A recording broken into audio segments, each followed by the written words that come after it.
Merci à vous d'être avec nous ce matin. Et en plus, vous avez eu une formidable introduction avec l'intervention du président de Madagascar. On voit bien le nombre de défis aujourd'hui auxquels les politiques sont confrontés aujourd'hui pour résoudre ces problèmes d'extrême pauvreté. Je vous présente d'un mot nos panélistes et puis ensuite je laisserai la parole à l'économiste responsable du cercle des économistes Akiko Suwai-Zenman qui introduira notre discussion. Très rapidement, à ma droite, Yann Goldin, qui est l'une des personnalités, des économistes les plus spécialisés sur cette question de relation entre la globalisation et le développement. Yann me disait en préparant cette intervention qu'il avait déjà 4 passeports, un Sud-Africain où il a grandi, un Américain, un Français et un Britannique, bien sûr, puisqu'il est professeur à l'université d'Oxford. Shamina Singh est présidente chez Mastercard du Centre pour la croissance inclusive. C'est un centre intéressant puisqu'il mêle à la fois de la recherche et puis des programmes dédiés aux questions de croissance inclusive et de lutte contre la pauvreté. Luis Awazu Pereira da Silva, qui est aujourd'hui directeur général adjoint de la Banque des règlements internationaux. C'est intéressant aussi de l'avoir dans notre panel. Il a été aussi aux commandes au Brésil comme sous-gouverneur à la Banque centrale. Et puis, il a été aussi secrétaire d'État aux finances. Donc, c'est intéressant de voir comment, dans le concret, on essaye de changer aussi les conditions des habitants d'un pays comme le Brésil.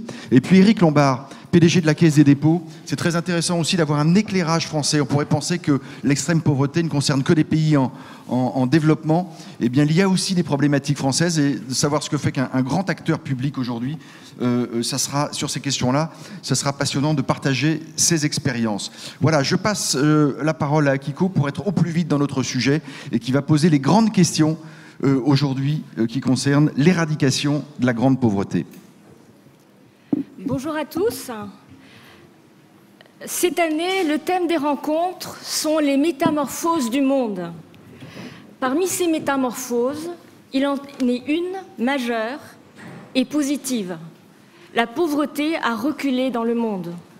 En 1990, 35% de la population mondiale vivait avec moins de 1,90 $ par jour, moins qu'une canette de Coca-Cola.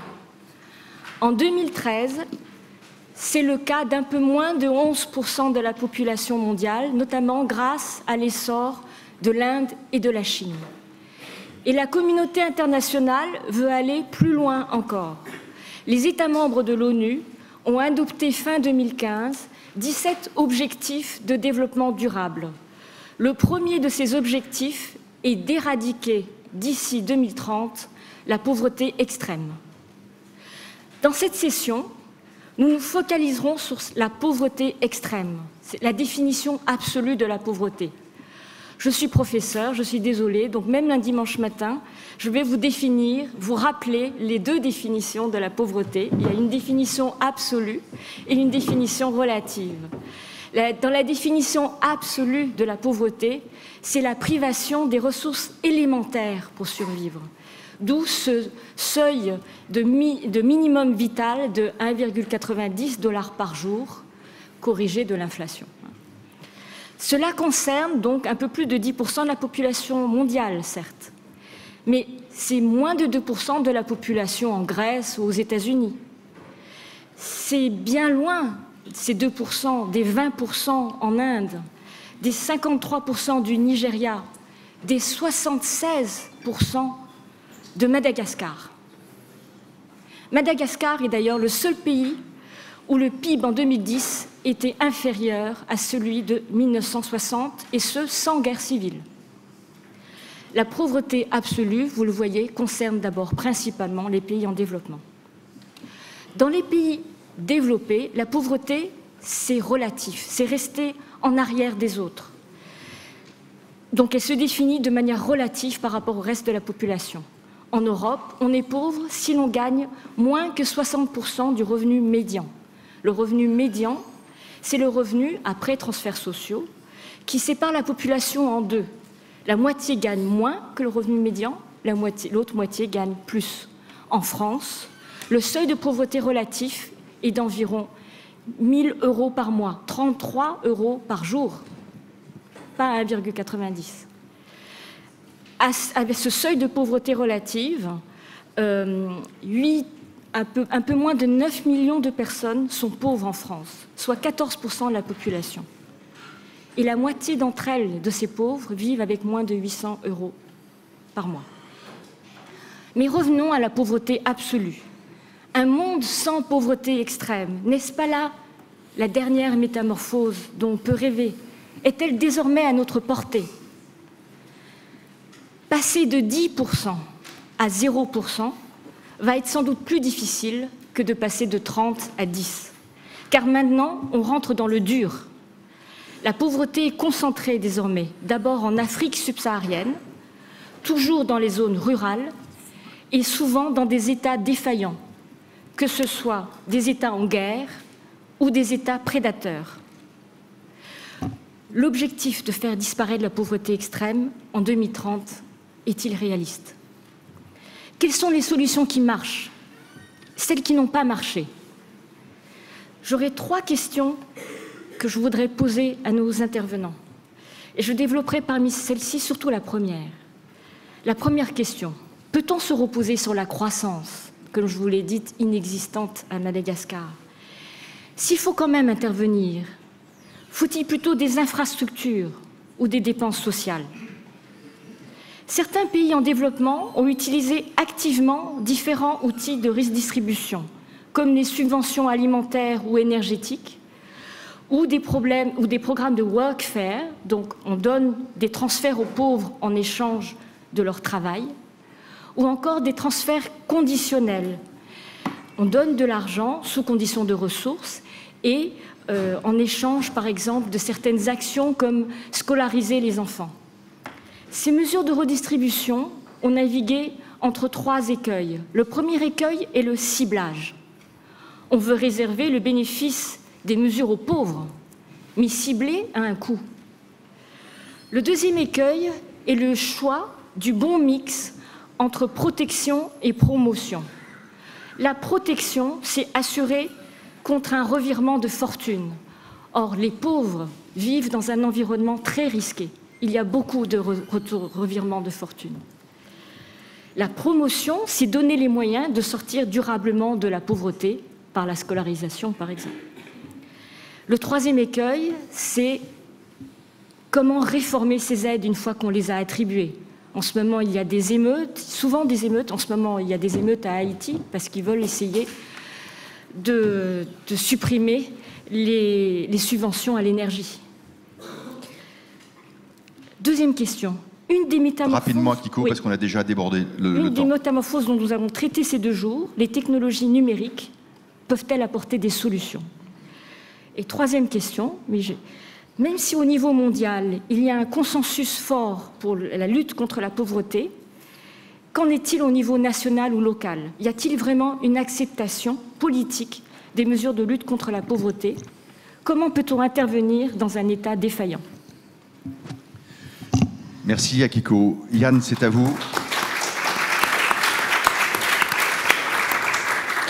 Yann, on sait faire aujourd'hui, Akiko le rappelait, pour lutter contre l'extrême pauvreté. On a, ces 2 dernières décennies, fait des progrès considérables. Mais comme Akiko nous le disait à l'instant, on rentre dans le dur. Ce qui reste à faire est peut-être le plus difficile, même si on a beaucoup appris des 2 dernières décennies. Good morning. Both poverty and the word extreme are highly subjective. The World Bank definition of $1.90 a day is one way of thinking about it, but clearly there are many other ways of thinking about extreme poverty, and poverty itself is not only about income, but deprivation, rights, and many other things. We need capabilities, we need empowerment to overcome extreme poverty. To solve extreme poverty, we need to address the question of why people live in extreme poverty, and let me give 5 reasons. The first is because of increasing borders and lack of migration. Historically, all of us, everyone in this room, escaped poverty, famines, wars, climate events and others by migrating from where we were extremely poor to other places. Humanity would not exist without migration. We would have died in extreme poverty. This has been closed down, higher walls and more countries, 100 more countries over the last 100 years. So trapping people in countries is the first reason why we have extreme poverty. For many places, there's no solution other than movement. The second, which follows from this, is that geography matters more and more. People are in extreme poverty in places. They are in those places because they are trapped between countries, but also within countries. There are pockets within countries where people are trapped. This is often defined by particular groups of people, by race, by caste, by minorities, by gender, by age. Poverty is extremely unevenly distributed, both geographically and in terms of the characteristics of the people who are in extreme poverty. The third, which follows from this, is that social cohesion matters more and more. We cannot overcome extreme poverty between countries or within countries without having greater social cohesion. We require an ability to accept others and to give to others. And of course, the worst collapse of social cohesion is conflict. Conflict is development in reverse. And without overcoming conflict, we cannot overcome extreme poverty.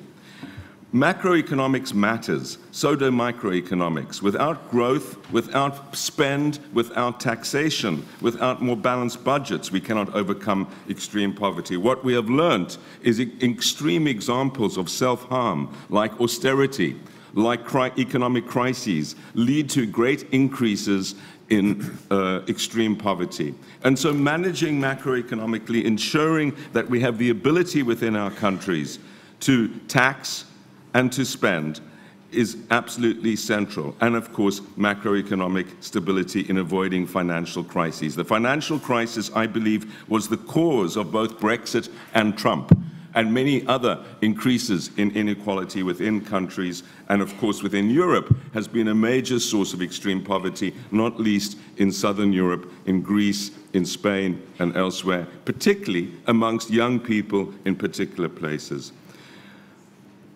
When thinking about the future of extreme poverty, which is my fifth point, we need to ensure not only that we have an ability to have a more peaceful world, that we have greater social cohesion, but that cooperation within and between countries becomes more important. Without allowing refugees to enter our societies, with condemning them to extreme poverty in Syria or elsewhere, we are acting to increase extreme poverty in the world. So our actions matter as much of the actions elsewhere, and of course solidarity and aid in other areas matters.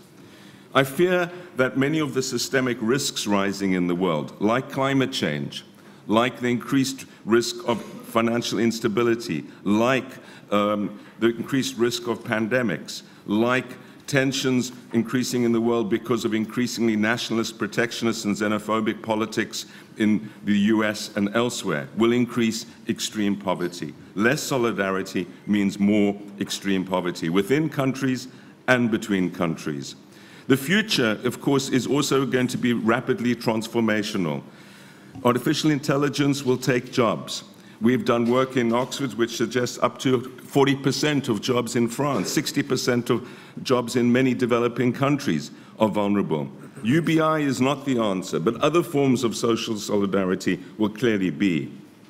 Increasing inequality undermines social solidarity. It creates a vicious circle in which the rich become richer, they lobby for lower taxes, there's less transformation, and all sorts of extreme poverty forms, including mental health, increase. We see this in the towns in the Midwest of the US, where we have pandemics of drug addiction, where we have pandemics of rising crime and poverty. So to eliminate extreme poverty, we need to look to our own societies to increase social solidarity within and between countries and create a virtuous circle out of this. This means more tax, more spend, more cooperation. It means more solidarity within countries and between countries. And in this way, I believe we can overcome extreme poverty. Thank you. Merci Yann. C'était brillant, synthétique, extrêmement riche. Et on voit le nombre de facteurs qu'il faut combiner pour pouvoir justement éradiquer cette pauvreté. Shamina, vous venez de New York pour ce panel. Merci à vous d'être avec nous aujourd'hui. Et La première question que nous a posée Akiko, et je crois qu'elle est vraiment pour vous, c'est est-ce que cette croissance, c'est-à-dire le cœur de ce que vous faites aujourd'hui, comment cette croissance peut être davantage inclusive? Comment on peut embarquer des populations qui sont aujourd'hui laissées pour compte? Thank you. And I will also speak in English. My name is Shamina Singh, and I'm here because we started something at, I work for a company called MasterCard, who I hope you have, everybody has that in your wallet. But what we realized is, as Akiko has said, there's a seismic shift happening in population. The middle class, there's been a huge rise out of poverty, but the middle class is now growing in the East. It is not growing in the West. So looking at countries like China, India, Indonesia, Vietnam, these are the places where the growth is going to be happening. What happens when you have growth happening in the middle class, you do have to have a conversation around extreme poverty and the situations that are happening around that.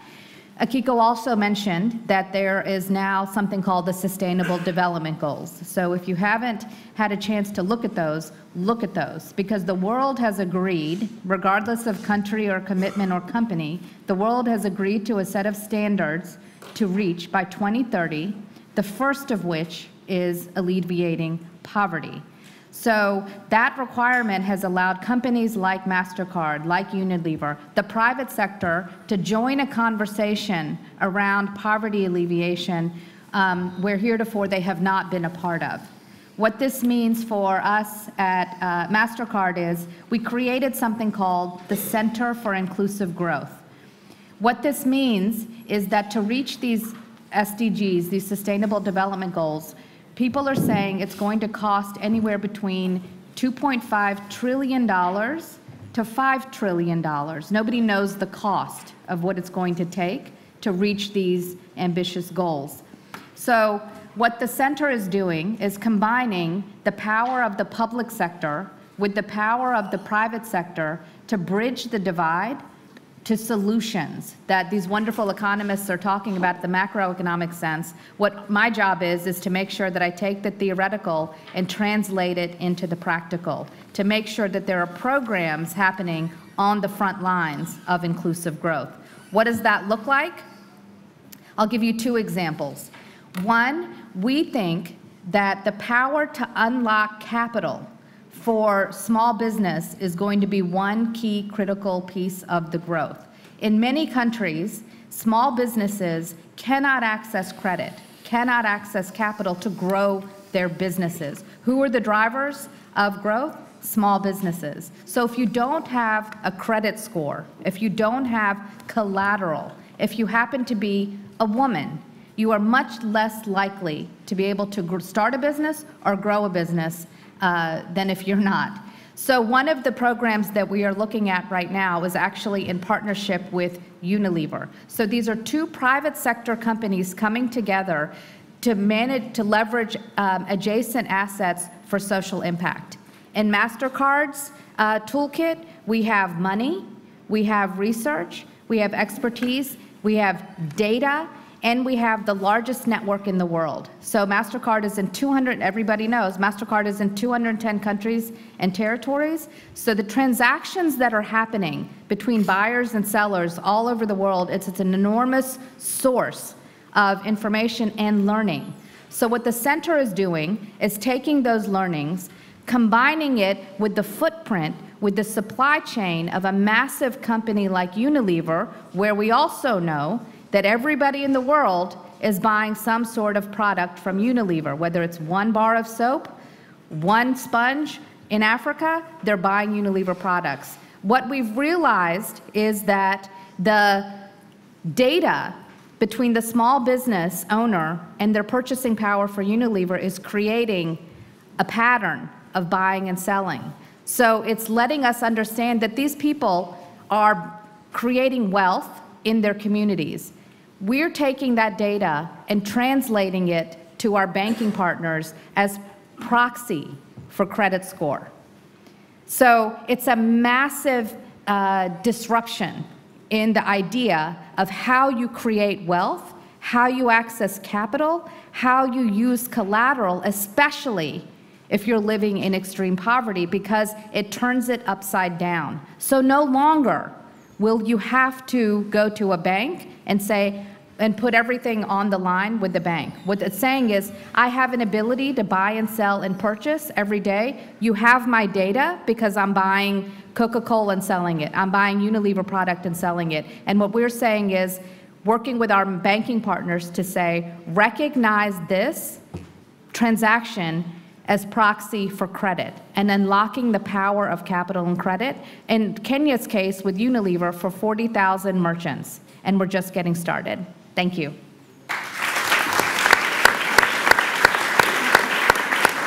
Merci Chamina. Louis, ça va être à vous. Ce qui est intéressant aussi, c'est, on voit bien, vous êtes à la fois, vous avez exercé des responsabilités, vous êtes spécialiste de macroéconomie, de finance. Comment les politiques macroéconomiques et la finance peuvent-elles contribuer aujourd'hui? Si on prend aussi le pays dans lequel vous avez exercé, le Brésil, on voit bien que rien n'est irréversible. Il y a eu un gap considérable qui a été fait ces 2 dernières décennies au Brésil. Et en même temps, on s'aperçoit que tout ça est aussi vulnérable, que ça peut être emporté par des convulsions politiques, par des institutions qui sont encore fragiles. On voit combien là aussi les situations sont complexes. C'est à vous, Louis. Tout à fait, Vincent, bonjour. Parlez bien près du micro, parce qu'on ne vous entend pas. Alors, il n'est pas mis le micro, c'est bon? Oui. Alors, oui, bien entendu, je viens d'un pays émergent. Je vais essayer de vous retourner un peu, Vincent, la question. Dans les pays émergents, je crois que, comme l'a rappelé Chamina, mais aussi Akiko, on a de la technologie pour résoudre, je dirais techniquement, même si politiquement les choses de gouvernance peuvent compliquer les affaires, la réduction de la pauvreté, mais je dirais pas seulement la pauvreté, mais aussi l'inégalité. Akiko a rappelé que la pauvreté, c'est la partie de la population qui vit au-dessous d'un certain seuil. L'inégalité, c'est aussi quelque chose d'important. C'est, disons, la comparaison entre ce que reçoivent en gros les gens qui sont les plus pauvres dans la société par rapport à ceux qui sont les plus riches. Alors, dans les pays en développement, on a les techniques pour les programmes de transfert de revenus conditionnels, les programmes de formation, les développements d'infrastructures, les programmes d'accès aux biens publics. Disons, on sait faire. Les résultats ne sont pas toujours stable. Le grand défi, c'est d'essayer de ne pas en faire trop, c'est-à-dire de ne pas en faire trop au sens budgétaire, de maintenir à la fois des programmes sociaux et à la fois de maintenir la stabilité macroéconomique et financière d'un pays. C'est un savant dosage d'incitation aux politiques sociales et en même temps de responsabilité budgétaire, mais je pense que même s'il y a eu des allées et des venues, l'expérience récente montre que les pays en développement, disons, ont maîtrisé avec l'aide internationale, avec des institutions comme la Banque mondiale, les banques régionales, et aussi les progrès qu'ils ont faits dans leur propre gestion macroéconomique, bien entendu aidés par la croissance, je réponds un peu à la question d'Akiko, à réduire considérablement leur taux de pauvreté et aussi, dans un certain nombre de cas, leur inégalité. Alors, les exemples emblématiques sont la Chine et l'Inde. Par contre, et là je reviens un peu à votre question, le paradoxe pour moi, c'est que là où en fait on avait réussi à faire des progrès considérables dans l'égalité des sociétés et la réduction de la pauvreté, c'est-à-dire les sociétés plus avancées, où on avait eu des gestions, disons, de type social-démocrate pendant une très grande partie de la deuxième moitié du XXe siècle, on a eu, avec la grande crise financière globale et les effets indésirables de la globalisation et de la transformation technologique des sociétés, c'est pas que la globalisation est négative, ne vous méprenez pas, je considère qu'elle est extrêmement positive, mais elle a des effets collatéraux sur l'emploi, sur le développement de poches de pauvreté et de précarité dans les sociétés avancées, dans les pays plus développés.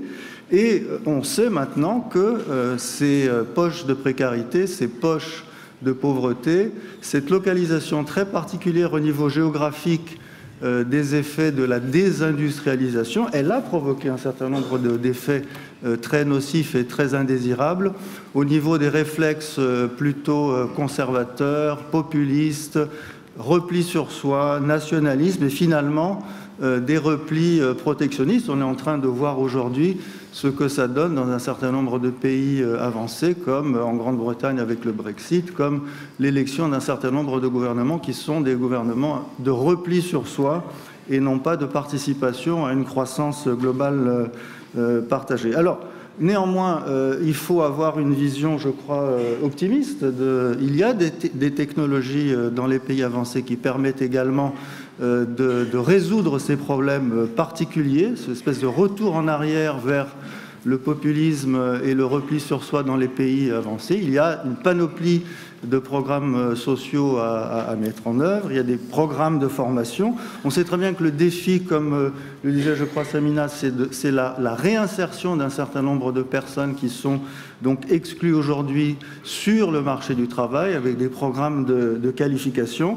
Mais ça demande, je crois, un effort de reprise en main, enfin de retour sur ce qu'ont été les programmes sociaux dans les pays avancés. Il faut en fait revenir à ce que les programmes d'inclusion sociale ont produit en matière de structures sociales plus homogènes et plus égales dans les pays avancés. Alors, pour terminer, il y a quand même deux grands défis, je crois, qui nous restent dans la réduction de la pauvreté et de l'inégalité dans le monde.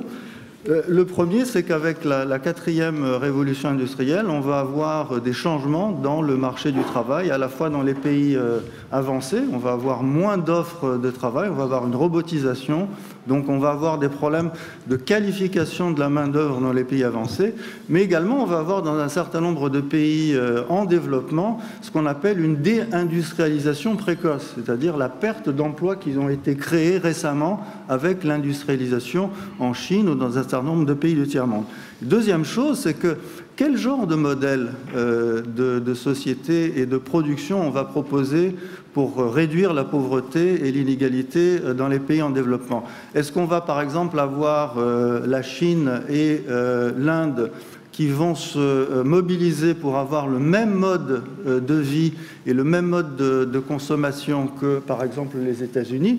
Donc on sait très bien que du point de vue du changement climatique, du point de vue de la consommation calorique, des modèles de l'empreinte carbone de ce mode de société, c'est quelque chose qui est probablement insoutenable. Donc à la fois, il faut de la croissance, il faut des programmes sociaux, il faut des mécanismes d'insertion, il faut faire les choses intelligemment dans le respect des équilibres macroéconomiques et financiers. Et il faut également penser à quel type de société, du point de vue de l'empreinte carbone, on veut pour nos enfants et nos petits-enfants. Voilà. Ça fait un sacré programme. Merci, Louis.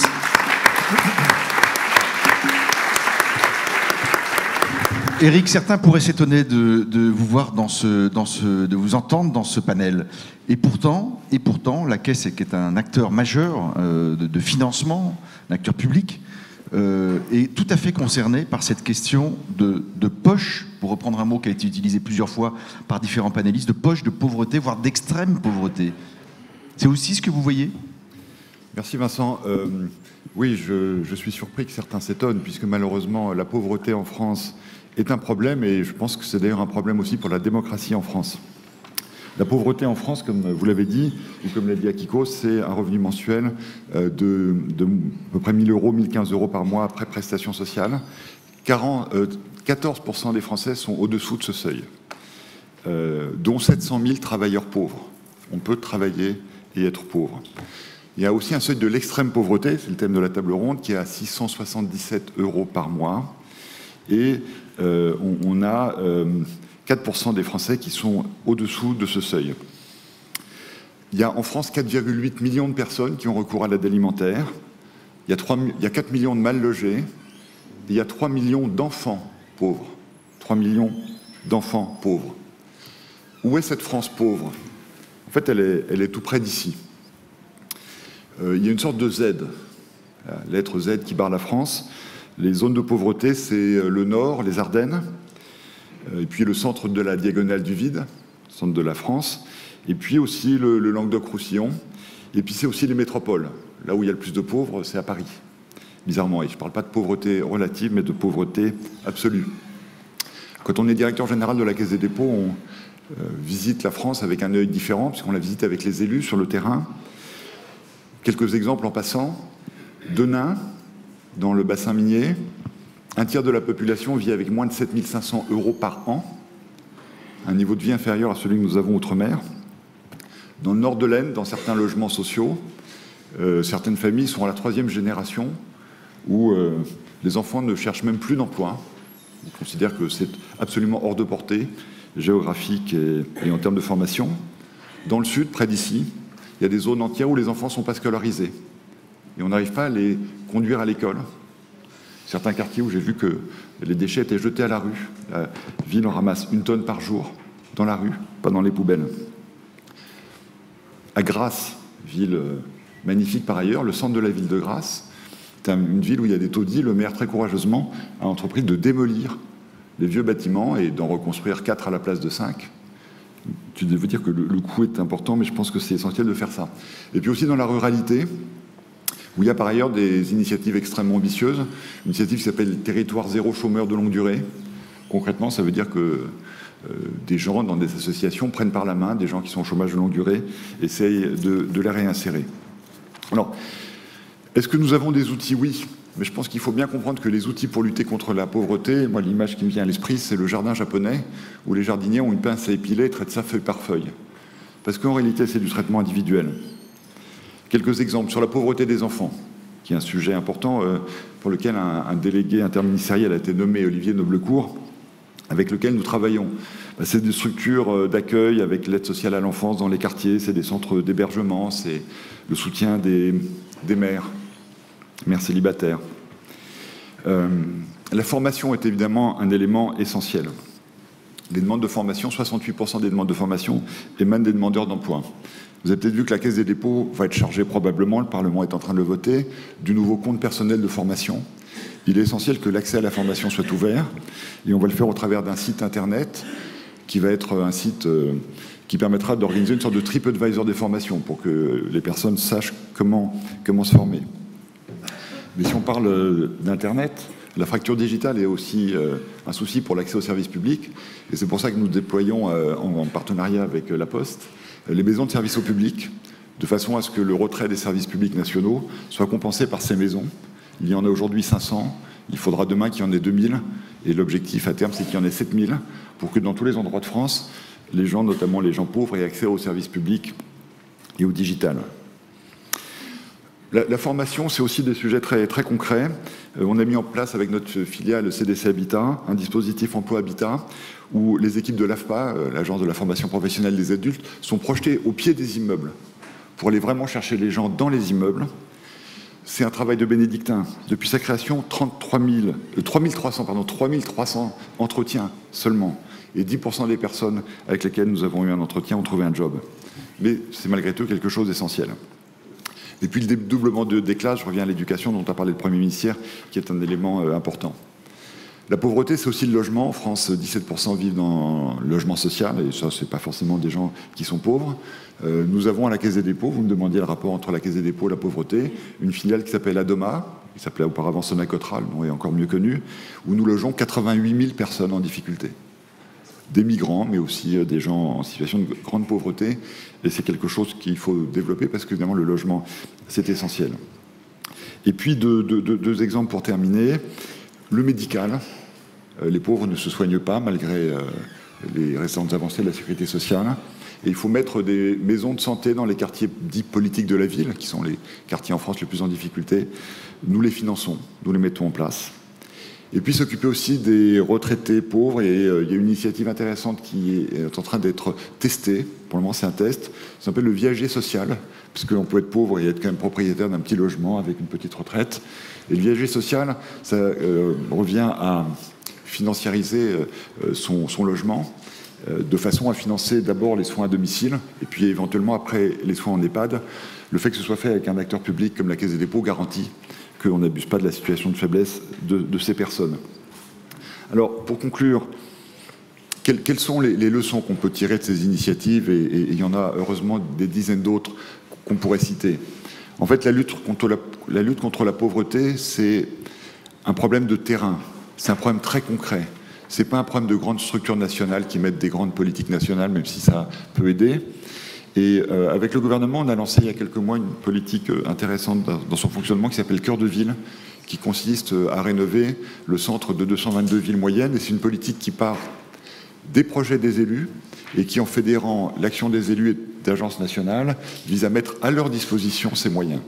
Et il me semble que la lutte contre la pauvreté doit partir du même type de méthode, s'appuyer sur les équipes de terrain, celles qui savent, celles qui sont en contact avec les personnes qui sont pauvres, et leur donner des moyens en leur mettant des politiques nationales à disposition. C'est encore plus bruyant que le stop qui n'est pas encore venu.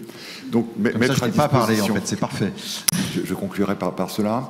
Mettre à la disposition des équipes qui sont sur le terrain, les outils nationaux, qui demandent à la fois de l'argent, mais surtout beaucoup de personnes pour s'en occuper et traiter ces personnes pauvres une à une, puisque à la fin, c'est comme ça qu'on réussira à le faire. Notre pays en a les moyens, et si on ne le fait pas, il y a un risque pour la démocratie, comme je le disais en introduction. Merci. Merci.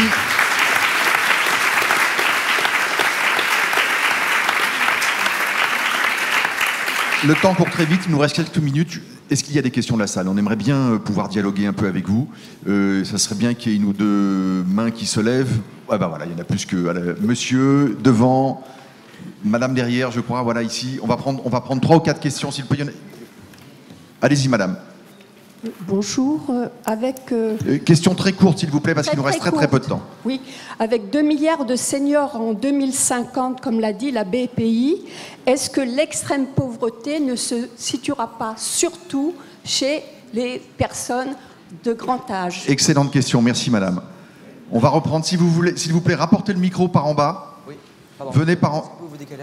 S'il vous plaît, si vous pouviez donner le micro un peu plus bas.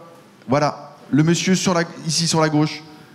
Merci beaucoup, merci à vous. Monsieur, question courte aussi. Oui, à propos de l'extrême pauvreté dans les pays en voie de développement, c'est souvent dans les zones rurales, vous l'avez dit, et la clé de ça, d'après certaines personnes, c'est de bâtir un cadastre, parce que les gens qui sont très pauvres ont un début de capital avec l'endroit où ils travaillent, mais ça n'est pas formalisé, et dès qu'il y a un enjeu économique, ils se font voler leur terre, qui est le premier capital sur lequel ils auraient pu s'appuyer.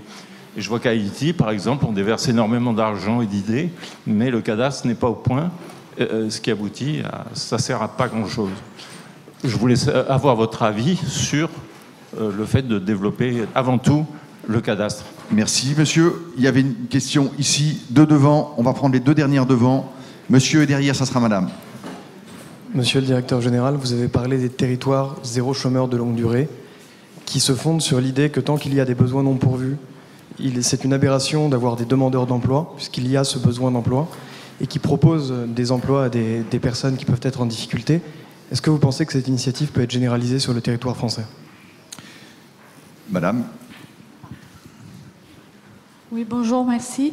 On est tous d'accord, l'ouverture au mouvement des personnes et des biens et des services est très important pour réduire la pauvreté. Malheureusement, on a l'impression que les économistes le comprennent. Il y a beaucoup de gens qui ne le comprennent pas. Comment on peut faire pour que ce soit accepté plus largement? Question de l'acceptabilité des politiques de libre-échange, c'est ça? Des mouvements des personnes, absolument. Ok, on va essayer de répondre à ces 4 questions.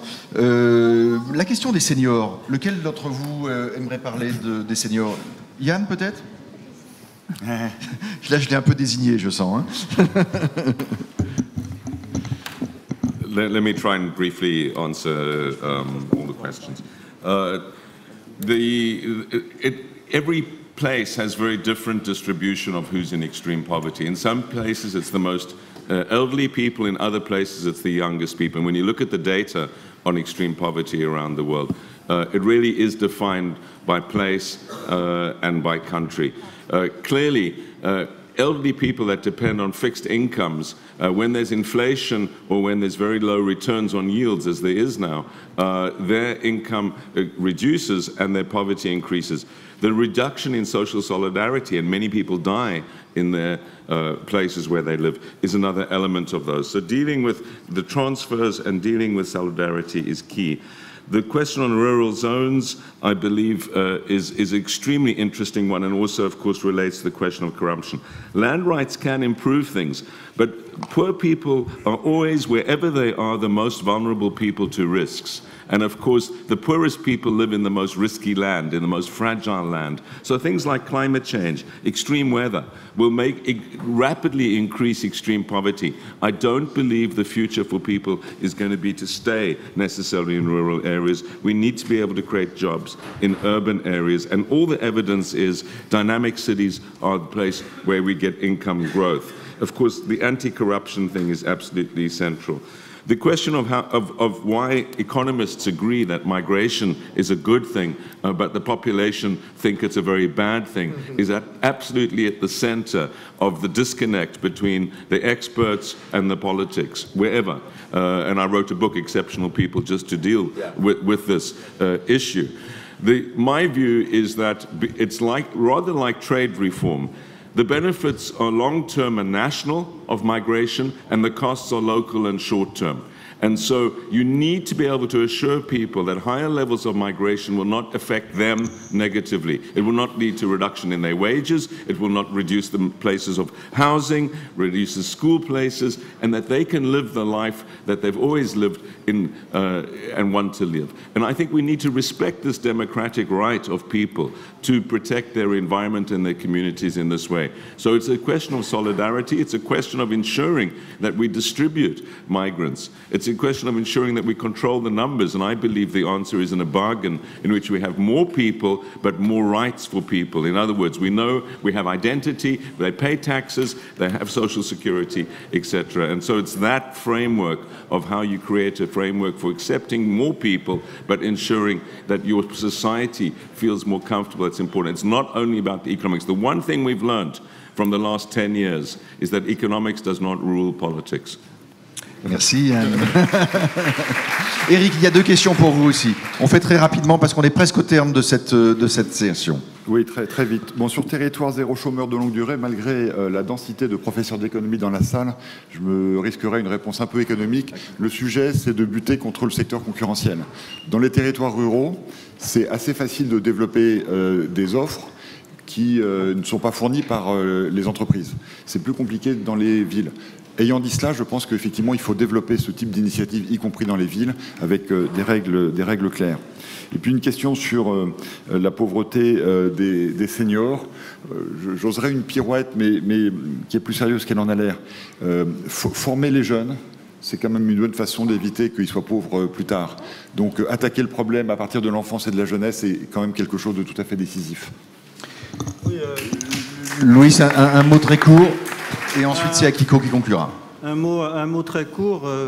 Par rapport à la circulation des biens et des personnes au commerce, je pense que le protectionnisme est probablement la pire réponse qu'on peut apporter aux problèmes collatéraux que produit la globalisation. Au contraire, c'est en accentuant... Aujourd'hui, le monde est interconnecté, les chaînes de valeur sont globales. Il faut au contraire, à la fois, la globalisation étant ce qui a produit le plus grand effort, le plus grand bénéfice pour la réduction des inégalités en Chine, en Inde, entre pays, il faut au contraire maintenant développer les programmes qui, à l'intérieur de chaque pays, puissent produire des meilleurs effets sociaux. Merci Louis. Akiko, alors on est bien évidemment, c'est très frustrant parce que le temps va trop vite. En plus, on a vraiment des panélistes absolument passionnants. Est-ce qu'on a appris quelque chose, Akiko, là, dans cet échange? Je crois qu'on a appris 3 mots.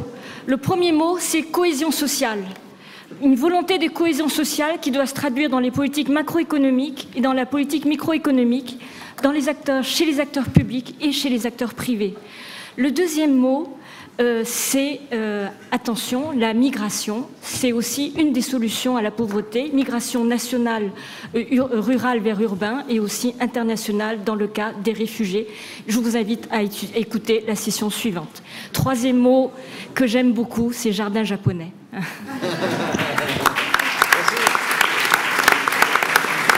Merci à vous tous, merci à nos panélistes, surtout à ceux qui sont venus de loin.